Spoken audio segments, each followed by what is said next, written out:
Hmm. Hello everyone, I am Dr. Janvi Chauhan from Institute for Excellence in Higher Education, Bhopal.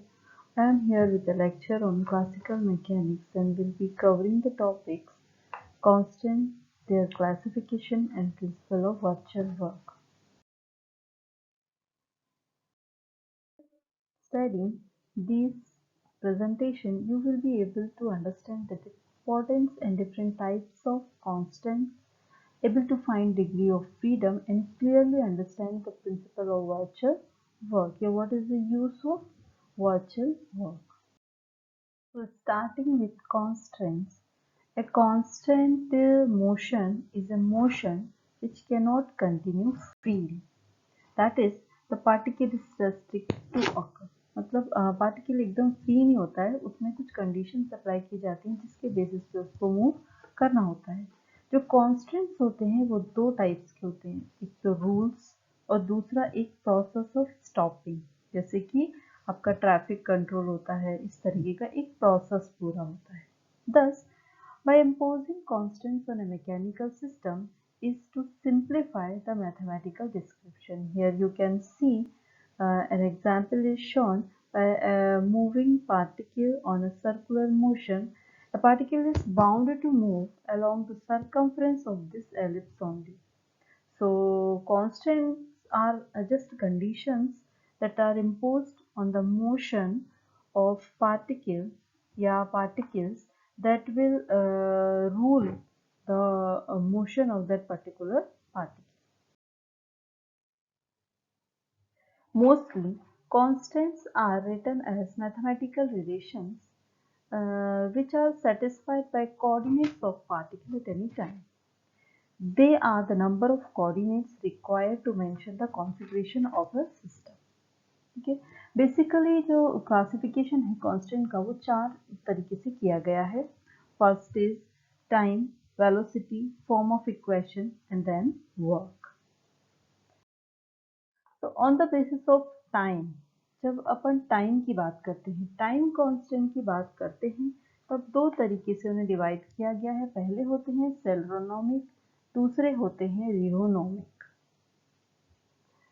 रियोनोमिक, सेलेनोमिक जो होते हैं वो constants होते हैं जो कि टाइम डिपेंडेंट नहीं होते, मीन्स टाइम इंडिपेंडेंट होते हैं।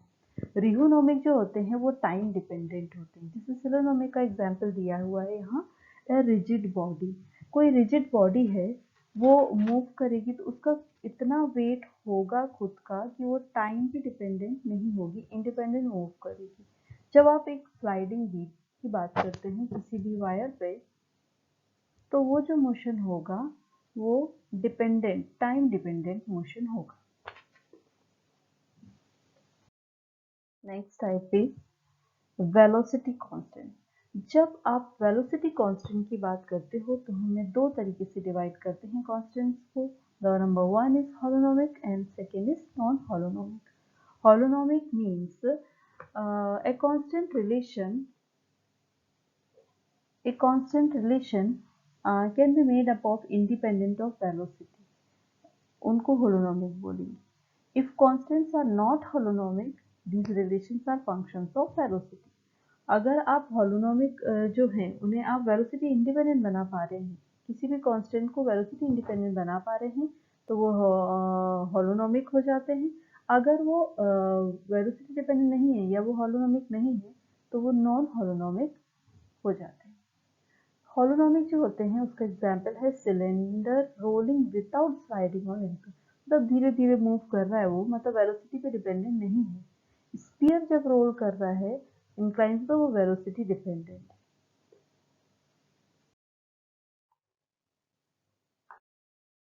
वर्क कांस्टेंट, वर्क बेस्ड जब हम बात करते हैं तो they are of two types. First is conservative, second is dissipative. Conservative means if force of constant do not do any work and total mechanical energy of the system is conserved performing the constant motion। जब force of total force है वो conserved रहे motion, constant motion के time पर, तो वो conservative हो जाते हैं। अगर फोर्स ऑफ कांस्टेंट कुछ काम करे और मैकेनिकल एनर्जी कंजर्व नहीं हो तो वो डिसिपेटिव हो जाते हैं। Okay, the main two types जो कि जिन्हें हम ओवरऑल समराइज कर सकते हैं वो होते हैं हॉलोनोमिक constants and non holonomic constant. बाकी अदर जो कैटेगरीज हैं वो इन दोनों में आती हैं। जैसे कि हॉलोनोमिक कांस्टेंट जो होते हैं they are expressed in terms of equation involving coordinate and time, may or may not present, मतलब टाइम के साथ हम कर भी सकते हैं नहीं भी कर सकते हैं, मतलब वो इंस्टेंटेनियस होते हैं। नॉन हॉलोनोमिक कांस्टेंट्स जो होते हैं which are not holonomic are of two types of constants are there in this category. First, equations involving velocities and second equations involving inequalities. मतलब इक्वेशन नहीं बोल सकते उसको, एक्चुअली कॉन्स्टेंट्स जो कि इनइक्वालिटीज की फॉर्म में बताए गए हैं। इन दोनों तरह के जो कॉन्स्टेंट्स होते हैं हॉलोनोमिक और नॉन हॉलोनोमिक, दोनों टाइम डिपेंडेंट भी हो सकते हैं और टाइम इंडिपेंडेंट भी हो सकते हैं। तो मेन कैटेगरी हमारी अब क्या हो गई, holonomic and non holonomic constants only. Here it is given with the help of an example of a pendulum. एक पेंडुलम यहाँ आप देख सकते हैं एक्सिस पर रखा हुआ है, एक्स वाई उसके कोऑर्डिनेट्स है, ठीक है। अब इस पेंडुलम की इक्वेशन ऑफ मोशन या कांस्टेंट मोशन जो होगी वो एक्स और वाई डायरेक्शन में होगी, यहाँ जाएगा वापस आएगा, ठीक है। One cannot change x independently, any change in x will automatically change y. X और वाई दोनों एक्सिस हैं, अगर आप एक्स में कोई चेंज करते हैं, यहाँ कोऑर्डिनेट के एक्स में कोई चेंज करते हैं तो वाई ऑटोमेटिकली चेंज होगा। मतलब एक्स और वाई इंडिपेंडेंट नहीं है due to presence of constant motion. If you fix all but one coordinate, we still have a continuous range of movement in a free coordinate. उस condition में होते हैं independent. इन्हें हम इंडिपेंडेंट नहीं बोलेंगे। Independent coordinate are such which can be fixed or changed irrespective of change in other. Here are also some examples of holonomic constants. सबसे पहले particle moving along a straight line. First one, से एक x axis की तरफ move कर रहा है, उनकी कांस्टेंट इक्वेशन y और z डायरेक्शन में जब हम लेंगे तो 0 होगा। तो जब वो एक ही डायरेक्शन में मूव कर रहा है तो इस कंडीशन में उसका डिग्री ऑफ फ्रीडम 1 हो जाएगा और उसका ज्योमेट्रिकल सेंटर जो होगा वो x हो जाएगा। ओके, अगेन सेकेंड एग्जाम्पल जो दिया है, particle moving along a straight wire making an angle with x axis, एक एंगल बना रहा है एक्स एक्सिस के साथ। तो कांस्टेंट इक्वेशन क्या हो जाएगी, y की जब लिखेंगे तो x के टर्म में होगी x tan a and z is equal to 0।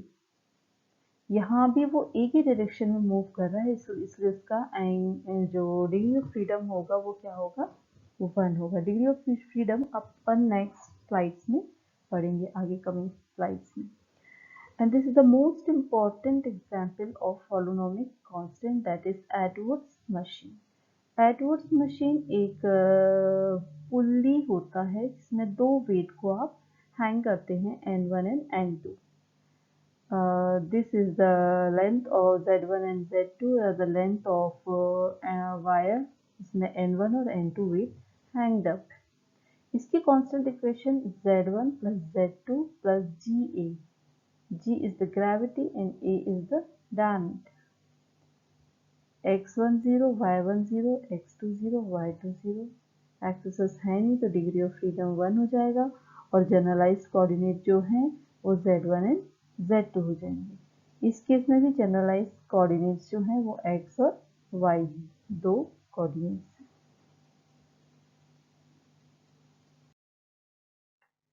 Again ये फिक्स लेंथ पेंडुलम दिया, आप और एक एग्जांपल ले सकते हैं, that is pendulum of varying length, मतलब अलग अलग लेंथ, इसकी लेंथ बढ़ रही है। इलास्टिक आप अगर आप लेते हैं तो ये एल टी है, ये L T plus E T है, लेंथ वेरी कर रही है। The length of the string changing with time and is known. General form of equation क्या होगी, Q1 Q2 Qn। Pendulum stretchable है इसकी कांस्टेंट इक्वेशन एक्स और वाई डायरेक्शन में होगी, जेड डायरेक्शन में 0 हो। अब अपन नॉन हॉलोनोमिक कांस्टेंट की बात करते हैं। तो when we will deal with non holonomic constant, जो गैस मॉलिक्यूल्स हैं वो कन्फाइंड होते हैं एक स्फीयर में। एक एग्जांपल लिया, इसका रेडियस r है, तो इसका कांस्टेंट कंडीशन क्या हो गई, वो रेडियस, मतलब सबको उस रेडियस के अंदर ही रहना है, मोशन करना है। So thus these gas molecules are constant, मतलब उनके मोशन पे कोई रेस्ट्रिक्शन लग गया है। और इस कंडीशन में जब आप उनकी इक्वेशन ऑफ मोशन को हम जस्टिफाई करते हैं या रिप्रेजेंट करते हैं, तो we can only show it with the inequality, इसलिए इसको बोलते हैं non holonomic constant, because in non holonomic constant the equation of motion is being shown by inequalities only, not in terms of any equations. Here comes our double pendulum. This is also an example of holonomic. To describe the motion of double pendulum, अब double pendulum है तो इन दोनों coordinates हमने लिए x1 x2, यहाँ भी x1 x2 के coordinate हैं, a1 और a2 उसके एंगल्स हैं। तो आपकी इक्वेशन क्या हो गई, x1 square y1 square is equal to l1 square, x2 minus x1 square y2 minus y1 square is equal to l2 square. Now we can not do that, in चार coordinates में हम तीन को fix कर दें और एक को फ्री कर दें। अगर हम ऐसा करते हैं तो वो पहली बात तो वो पॉसिबल नहीं होगा, and we can not do that. Small change in any of the coordinate will change the whole coordinates simultaneously. So these double pendulum is also being restricted to move irrespective of its coordinates. So we can say that it is also having constant motion. Now, what are degrees of freedom?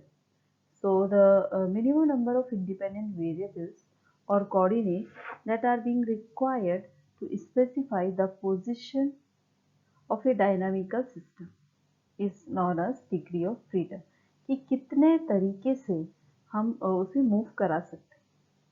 Now for यहाँ इन्होंने लिया n number of particles अगर हमें और d dimensional space है, तो आपकी जो डिग्री ऑफ फ्रीडम होगी वो हम f is equal to n into d लिखेंगे, और अगर वो कांस्टेंट मोशन कर रही है तो माइनस k कर देंगे। तो आपकी फाइनल जो इक्वेशन है डिग्री ऑफ फ्रीडम की वो क्या हो जाएगी, f is equal to n d minus k. जो डिग्री ऑफ फ्रीडम है वो किसी भी सिस्टम की हम व्यू कर सकते हैं, मतलब एक्सप्लेन कर सकते हैं, देख सकते हैं bye minimum number of coordinates that are being required to specify the configuration of that particular system. Applying the definition, we can summarize, अगर कोई पार्टिकल है वो सिंगल पार्टिकल है एक प्लेन में और दो कोऑर्डिनेट डिफाइन कर रहे हैं उसकी लोकेशन को, तो उसका डिग्री ऑफ फ्रीडम क्या होगा, 2 होगा। अगर पार्टिकल सिंगल है स्पेस में, 3 कोऑर्डिनेट डिफाइन कर रहे हैं उसकी पोजीशन को x, y और z, so then it will be having 3 degree of freedom. Now 2 particles space में है, कंबाइंड है, स्पेस में कंबाइंड है, तब उनका डिग्री ऑफ फ्रीडम क्या होगा, 6 होगा, 3 एक का 3 एक का, क्योंकि हम जब स्पेस की बात करेंगे तो both individually will have 3 degree of freedom. Now if 2 particles in space are constant to maintain a constant distance with each other, अभी हमने बोला था फ्री है मूव करने के लिए स्पेस में, अब दोनों पार्टिकल कांस्टेंट हैं एक फिक्स्ड डिस्टेंस मेंटेन करने के लिए, मतलब आप डाई एटॉमिक मॉलिक्यूल ले लो, तो 6 coordinate must satisfy a single constant equation by the distance, तो ये रेड्यूस होके 5 हो जाएगी, क्योंकि एक जो उनकी डिस्टेंस है आपस की, वो जो एक्सिस है वो कंबाइंड रहेगी, जुड़ी हुई रहेगी। और this are some examples of degrees of freedom. Now degree of freedom आप यदि कैलकुलेट करना, आपको मैं बताती हूँ यहाँ पे स्लाइड में। आपका एक पेंडुलम लिया, उसका एंगल ए है, एंगल ए से वो y एक्सिस पर मूव कर रहा है। अगर हम केवल कोऑर्डिनेट ए, मतलब ए जो है एंगल वो ही केवल एंटायर मोशन को रिप्रेजेंट कर रहा है एक्स वाई एक्सिस में इस पेंडुलम के। तो इसका डिग्री ऑफ फ्रीडम आप जनरली बता सकते हैं 1 होगा। तो हम उसे कैलकुलेट करके देखते हैं। Number of independent coordinate required to represent the motion is 3 into number of particles. 3 मतलब आपका डायमेंशन की बात करते हैं। नंबर ऑफ पार्टिकल कितना है 1 है, तो 3 into 2 minus number of constant कितने हैं x एंड y 2, तो 3 minus 2 is 1। In this case, number of particle 1 है, number of constant 2 है, x square plus y square is 1 square और z 0 है, मतलब ये 2 है ना कांस्टेंट, और डिग्री ऑफ फ्रीडम 1 हो जाएगा। और जनरलाइज कोऑर्डिनेट की अगर हम बात करेंगे जिसके कारण हम आपका डिग्री ऑफ फ्रीडम निकाल पा रहे हैं, तो वो होता है आपका जनरलाइज कोऑर्डिनेट। वो जनरलाइज कोऑर्डिनेट क्या है, इसका केवल ये एंगल है, मतलब 1 है। अगेन और हम सिंप्लीफाई कर लें तो हमारा डिग्री ऑफ फ्रीडम जो है वो 3 into number of particles minus number of holonomic constant होता है। हॉलोनोमिक की बात इसलिए करते हैं क्योंकि हमने we have studied that the non holonomic constants are only expressed in a way of inequalities and they are independent of velocity also. So we generally take number holonomic constant. So we will more clearly learn them with an. We are using the term generalized coordinate. So we will study now the what are these generalized coordinates. What do you understand by these generalized coordinates? So to describe the configuration, of a system, we select the smallest possible number of variables. Okay, these are called the generalized coordinates of that system. तो जैसे आपने पीछे example में देखा था angle A ले रहे थे, एंगल ए ही जनरलाइज कोऑर्डिनेट था क्योंकि एक उससे ही हम सारे उसका इक्वेशन ऑफ मोशन जो भी था पेंडुलम का स्टडी कर रहे थे। तो कुछ पॉइंट्स होते हैं जिससे हम सेट करते हैं आपका जनरलाइज कोऑर्डिनेट, ठीक है। So the first number 1 is their value determine the configuration of the system. उनको हम इंडिविजुअली या इंडिपेंडेंटली एक दूसरे के अगेंस्ट वेरी कर सकते हैं, कांस्टेंट को वायलेट करे बगैर। कोई यूनिकनेस नहीं होती है in the choice of generalised coordinate. Our choice falls on a set of coordinate and that will give us a reasonable mathematical simplification of the problem, हम बोल सकते हैं। मतलब कि आपका एक सिंप्लीफाइड आपको सॉल्यूशन मिल जाए, उस तरीके की कुछ इक्वेशंस को हम सेट करते हैं two as a generalised coordinate. To handle the first difficulty with holonomic constant, we introduce generalized coordinate. Okay, so के होते जनरलाइज कोऑर्डिनेट हमने बता दिया है आपको, सेट ऑफ पर्टिकुलर क्वांटिटीज होती हैं जो कि स्पेसिफाई करती हैं motion of a system. So here it is shown with an example of double pendulum. यहाँ θ1 and θ2, these are the generalized coordinate. Sometimes it is convenient and useful to use generalized coordinate या non-Cartesian हो, even in a system with no constant. Okay, इसका एक example है central force field problem जो होते हैं। आपके जो जनरलाइज कोऑर्डिनेट होते हैं वो ऑर्थोगोनल कोऑर्डिनेट या नहीं होते हैं, और पोजीशन कोऑर्डिनेट भी ज़रूरी नहीं है कि हो।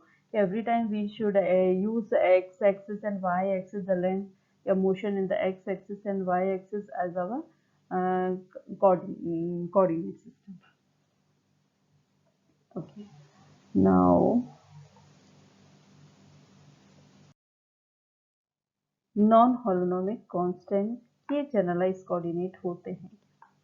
So when an object rolls without slipping on a rough surface, as shown in the figure, I will show you.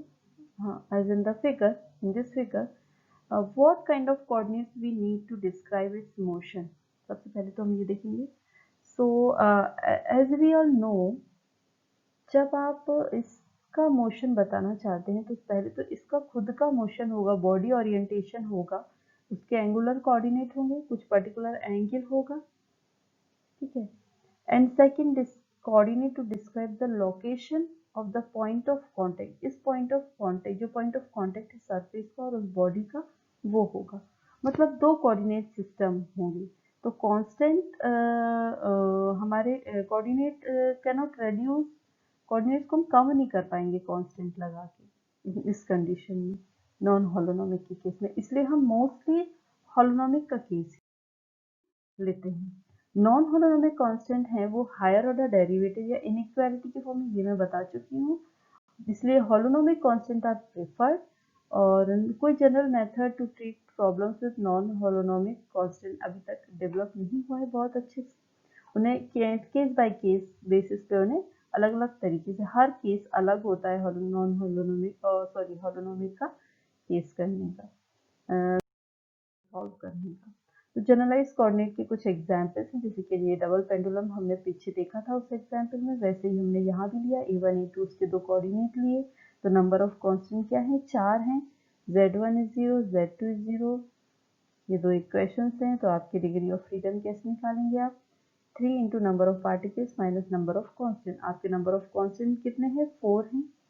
4 क्यों है, a1 a2 x and y, okay. और जनरलाइज कोऑर्डिनेट कितने हैं, a1 एंड a2, ये दो हैं generalised coordinate. a1 और a2 को हम वेरी नहीं कर सकते हैं।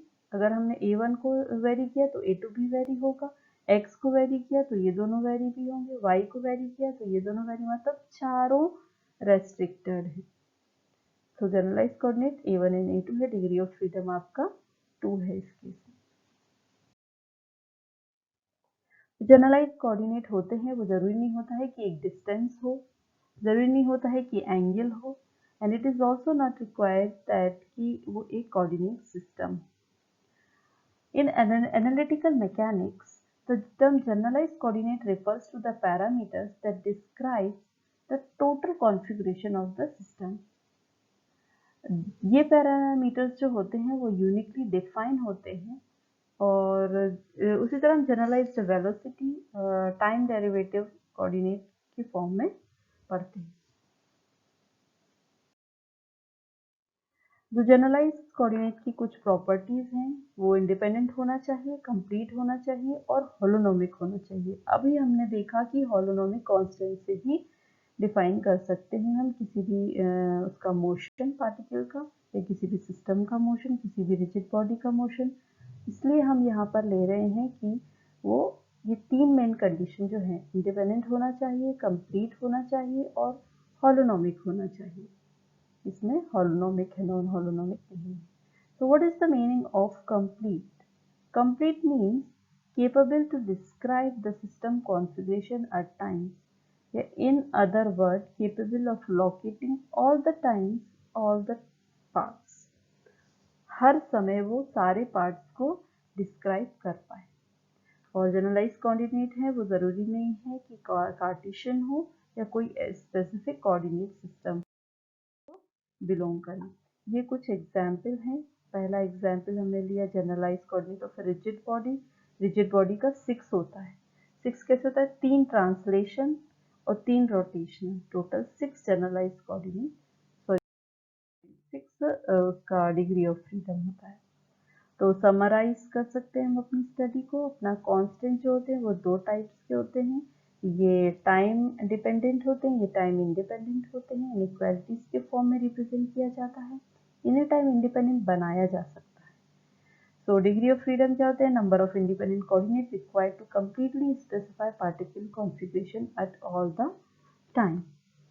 और इनका जो चॉइस होता है जनरलाइज कोऑर्डिनेट का, वो यूनिक नहीं होता है, लेकिन डिग्री ऑफ फ्रीडम के लगभग बराबर होता है। Okay, so also we will summarize the what is degree of freedom.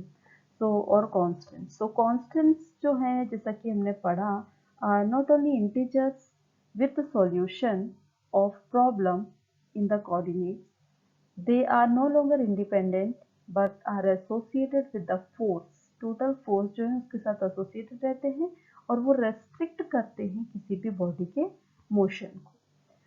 Also हम उन्हें बोल सकते हैं कितने नंबर ऑफ इंडिपेंडेंट वे में आप किसी मैकेनिकल सिस्टम को मूव करा सकते हो विदाउट वायलेटिंग एनी कांस्टेंट, उसको बोला जाता है डिग्री ऑफ फ्रीडम। मतलब लीस्ट पॉसिबल वे जिसमें हम आपके सिस्टम को कंप्लीटली डिस्क्राइब कर पाए, उसको बोला जाता है degree of freedom. Now comes the principle of virtual work. So what do you understand by virtual work? सबसे पहले तो जो virtual work है वो एक एप्लीकेशन है that arises from the principle of least action. उसमें स्टडी किया जाता है the force and movement of any mechanical system. The work of a force जो किसी पार्टिकल पे लग रहा है उसके डिस्प्लेसमेंट के अलोंग, या डिफरेंट अलग हो जाता है उसके अलग अलग डिस्प्लेसमेंट पर। Among all the possible displacement that a particle may follow, called the virtual displacement, one will minimize the action. The displacement is therefore the displacement followed by the particle according to the least action. So the work of a particle of a force on a particle along the virtual displacement is known as virtual work. A principle of virtual work was very first developed by John Bernoulli.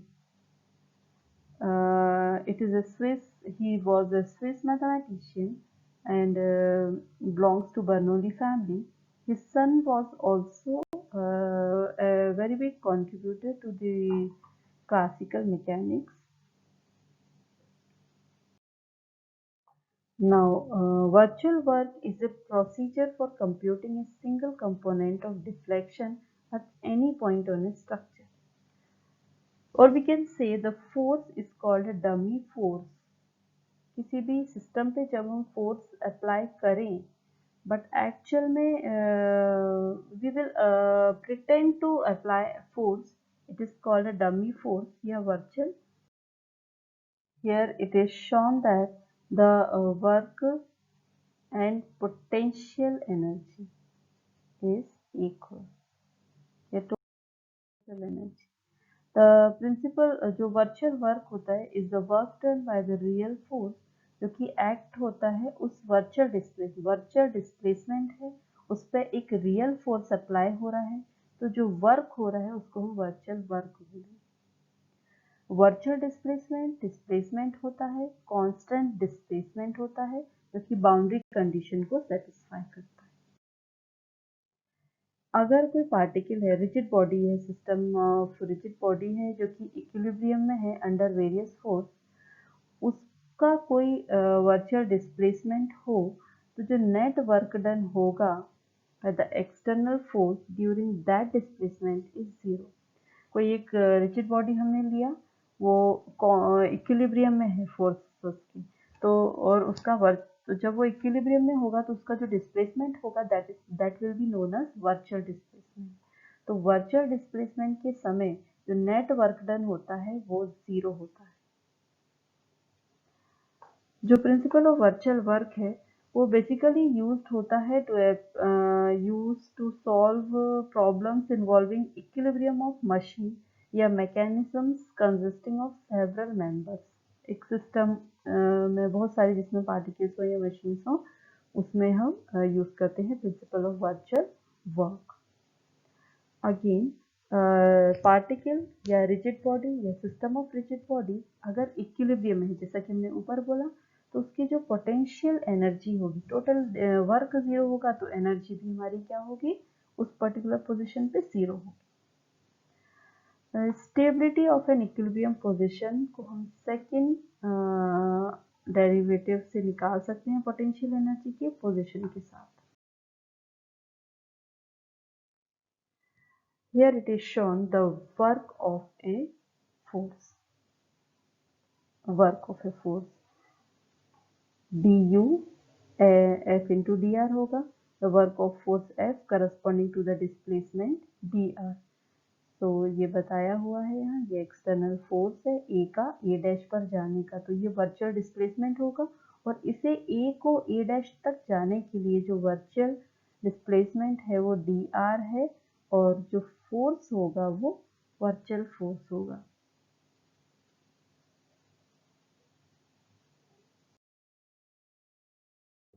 So reaction at frictionless spin due to rotation of a body around the pin। First figure में आप देख सकते हैं frictionless spin पे rotation अगर हो रहा है किसी बॉडी का तो वो फोर्स कोई वर्क नहीं करेगा। अगर फ्रिक्शनलेस सरफेस पे मोशन हो रहा है अलोंग द सरफेस तो भी कोई वर्क नहीं करेगा। Weight of a body with moving horizontally तो भी वो वर्क नहीं करेगा।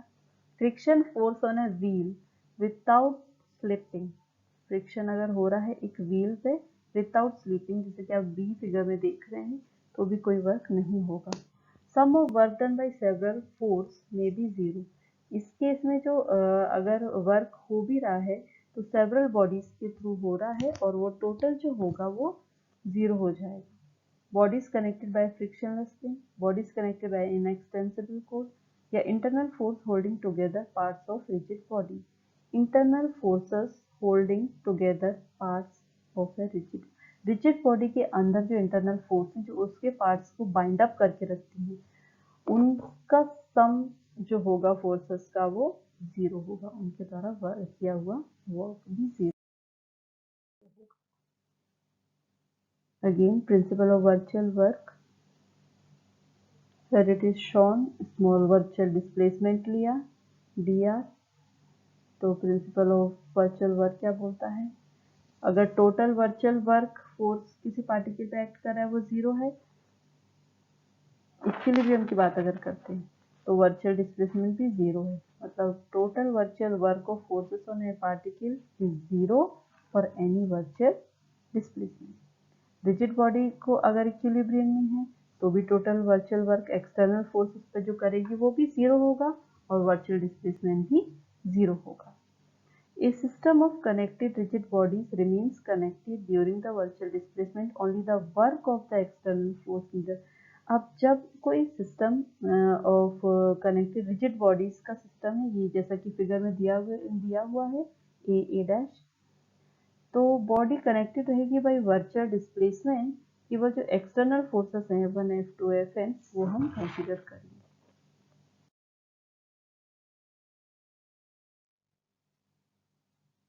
We can calculate the total work done by the external forces or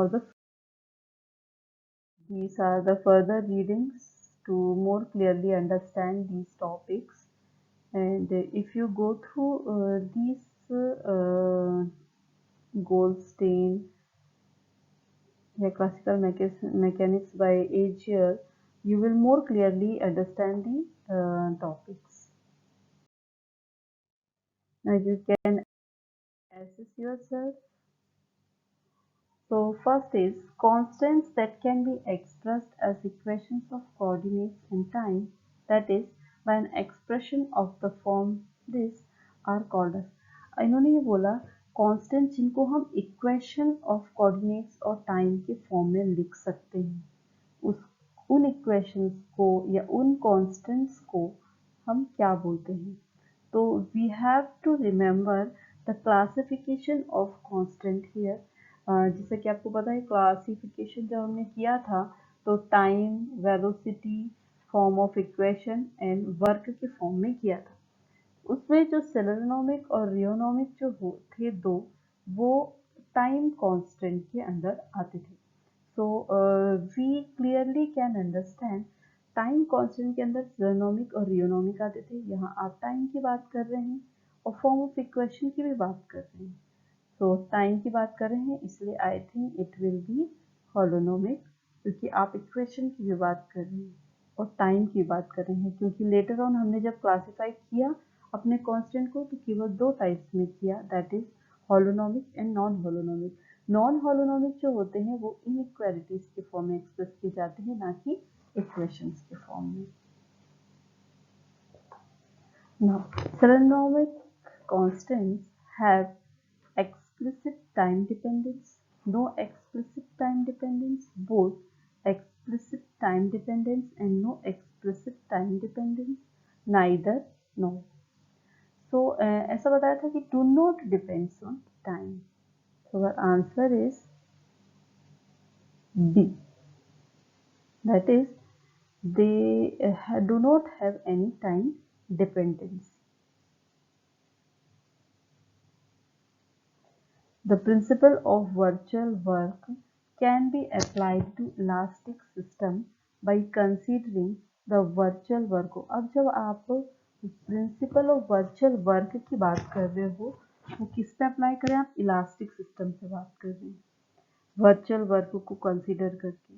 तो आपके कौन से फोर्स काम करेंगे? Internal force, external force, internal and external, या कोई भी नहीं। तो देखो इलास्टिसिटी में खुद की भी प्रॉपर्टी होगी और उससे वर्क कराने के लिए हमें एक्सटर्नल फोर्स भी देना पड़ेगा। मतलब along with its own property means internal force, external force is also required। तो वो क्या हो जाएंगे? दोनों फोर्स काम करेंगे, इंटरनल भी और external भी। So answer is C. If a suspended body is stuck at the center of percussion, then the pressure on the axis passing through the point of suspension will be। आपको उस axis जो कि suspension point से पास हो रही है उस पर कितना प्रेशर होगा वो बताना है। बॉडी सस्पेंडेड है सेंटर से, तो मतलब सेंटर पॉइंट पे ही सारा मास है। उस पॉइंट ऑफ सस्पेंशन से जो एक्सिस जा रही है उस पर प्रेशर कितना होगा? So it will B 0 obvious, quite obvious. Now we will consider the example of degree of freedom. So consider करा हमने एक पार्टिकल जो कि मूव कर रहा है along x डायरेक्शन में, एक पर्टिकुलर डायरेक्शन में, बट 3 डायमेंशनल स्पेस की बात कर रहे हैं। ठीक है, इस केस में जो d होगा वो क्या होगा? आपका 3 डायमेंशनल स्पेस हमने क्योंकि कंसिडर किया है, that will be 3। N number of particle कितना है? एक ही पार्टिकल है। के कांस्टेंट, अब कांस्टेंट क्यों है? एक डायरेक्शन में तो वो मूव कर रहा है, बाकी जो 2 डायरेक्शन है वो रेस्ट्रिक्टेड है, तो कांस्टेंट हो गए। Constant means the particle can not move in the y and the z direction, तो अदर जो 2 और डायरेक्शन है वो मूव नहीं कर सकता। तो इस केस में डिग्री ऑफ फ्रीडम क्या होगा? 1 होगा। वाई? एन डी माइनस के, एन डी मतलब 3n, 3 into 1 minus 2।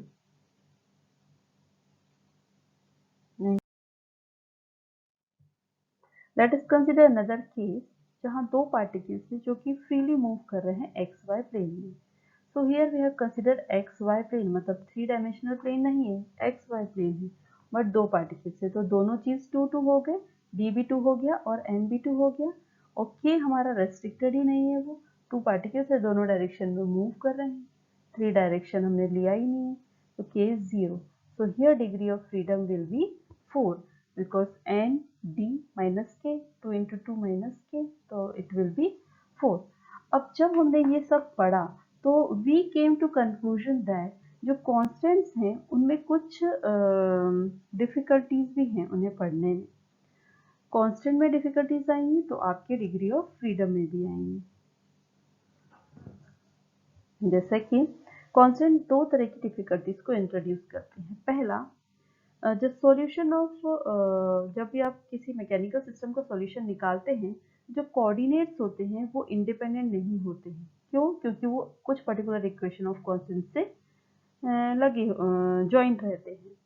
हेंस जो इक्वेशन ऑफ मोशन है वो भी इंडिपेंडेंट नहीं होती है। ये तो पहला हो गया। सेकंड, जो फोर्स ऑफ कांस्टेंट होता है वो भी क्लियर नहीं हो पाता है, क्लियरली फर्निश्ड नहीं होता है। तो ये कुछ अननोन प्रॉब्लम्स हैं जो कि जब आप सॉल्यूशन करते हो कांस्टेंट्स को लेके तब आप फेस करते हो। इंडीड जब हम कांस्टेंट लगाते हैं किसी भी सिस्टम पे तो सिंपली कुछ अनदर मेथड्स होते हैं कि फोर्सेस जो भी प्रॉब्लम में प्रेजेंट है उनको स्टेट करने के। इस डायरेक्टली हम बता सकते हैं कि वो क्या इफेक्ट डाल रहे हैं आपके मोशन पे, आपके सिस्टम के मोशन पे। सो कॉन्स्टेंट्स को हमने कंक्लूड अगर हम करें तो दो तरीके से बस क्लासीफाई किया है, होलोनोमिक और non holonomic, and these are important topics. I hope you got what I want to give you. और आप जो रेफरेंसेस हैं उनको और अच्छे से स्टडी करिए and you can clearly, more clearly understand this topic. Thank you very much.